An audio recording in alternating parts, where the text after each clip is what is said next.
you hate yourself? The experience of self-hatred often goes together with depression and is basically a mechanism to cope with beliefs about oneself and our position in the greater picture. It can lead to self-sabotage and even suicide. When we grow up, we form a normative framework about ourselves and the environment. This framework consists of a number of judgments about what's desirable and undesirable outside our basic needs, like food and shelter. We have created a set of criteria that we should meet to become a wholesome human being. Also, we have created a set of undesirable traits that makes one inferior.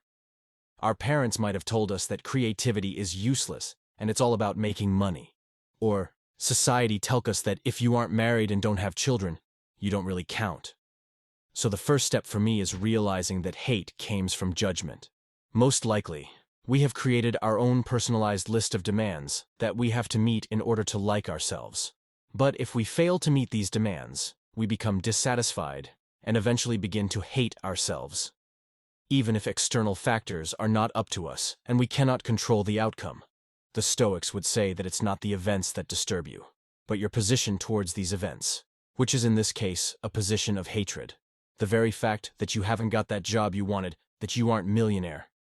Now you're approaching the age of 30, that you haven't got the standalone house in the suburbs isn't intrinsically good or bad, it's what you make of it. Always remember that I've created my judgments along the way. I might consider neutral or even bad, so judgment change, and that fact alone makes them unreliable for me. I don't take them too seriously, especially the negative self-talk, which is mostly a bunch of nonsense.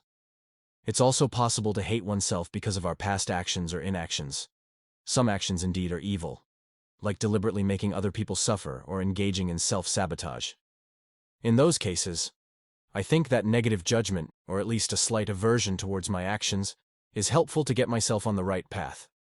However, beating myself up all the time doesn't help anyone. There's a simple thing I do when I find myself doing this, which is counting the blessings. Now that we know how judgment creates self-hates, it's time to change our perspective. Counting my blessings, really focusing on what's actually great about my life and about the present moment, is an effective way to mitigate my dissatisfaction and take the burden of wanting more and not enough off of my shoulders. Self-hate basically is an extreme and destructive form of dissatisfaction. Things aren't only not good enough, they're dreadful at least. I notice that when I just let go of this neediness, then I can suddenly see all the good things about my life and myself, and that I actually need much less than my mind think. A lot of philosophers believe that happiness is the main goal of existence, and to be happy, you need to appreciate the pleasures in life, like family, friends, food. These are blessings that I often take for granted. Another lesson from life is that we often forget that what we are currently dissatisfied with, we want deeply desired in the past. When I was in school, I remember that if I was the first person in my class would make me the happiest person in the world. I suddenly experienced a deep appreciation for having what I wanted so badly back then. In general, I often look at my situation, think about what I've got, and realize that I have no reason to complain, and definitely no reason to hate myself. But even though we have accomplished a lot, there may still be things that we don't like about ourselves. Well, if that's the case, I would suggest the cherishing the flip side. What we perceive as bad or negative things often come as blessings in disguise. Everything has a flip side, and in every disadvantage hides an advantage. There can't be dark without shyness. There can't be beauty without ugliness. And there can't positivity without negative. When we're busy hating ourselves, we are blind to this, because we only see the negative side of the situation. There's always a silver lining. So we were poor, great.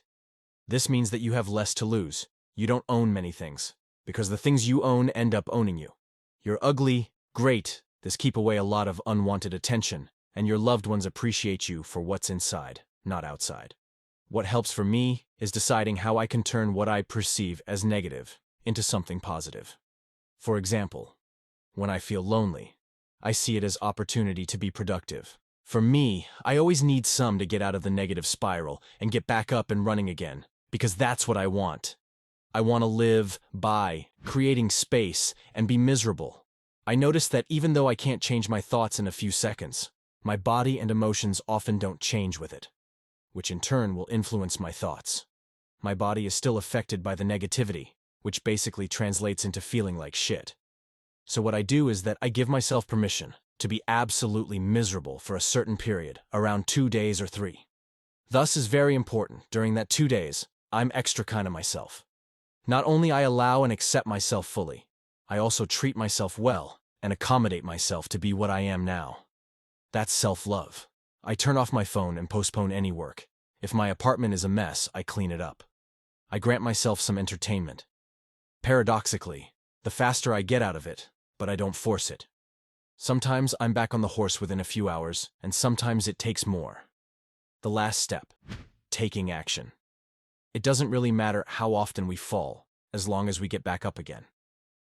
Once we have mustered the strength to get up, doing something is essential to stay out of negative spiral. This could be simply going to work, or talking to a friend, or just walking somewhere. The place where self-hatred started in the first place. It lets the energy flow again. So this is 5 tips to stop hating yourself.